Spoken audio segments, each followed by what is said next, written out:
চোখে অনেক ঘুম নিয়ে বাসা থেকে নামলাম, কিন্তু রোদের আলো চোখে লাগতেই যেন ঘুম চলে গেল। তারপর তো আর কি করার, টাইম দেখে দেখলাম যে বাসের কিছু সময় বাকি আছে। আস্তে আস্তে হেঁটে গেলাম বাস স্টেশনের কাছে। বাস স্টেশনের কাছে গিয়ে দেখি যে আর মাত্র 1 মিনিট বাকি আছে। তারপর বাসটি চলে আসলো। বাসটি চলে আসার পর বাসে উঠলাম।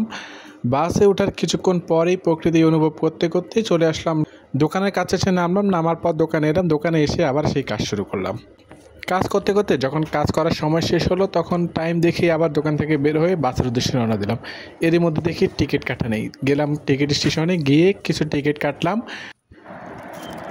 টিকিট কাটার পর বাসে উঠলাম। বাসে উঠে দেখি ভাই এমন অবস্থা, রাত হওয়ার কারণে কোনো মানুষজন নেই। মনে হচ্ছে আমি আর ড্রাইভার, পুরো বাসটাই মনে হয় যে আমি রিজার্ভ নিয়ে যাচ্ছি, এমন এক অবস্থা।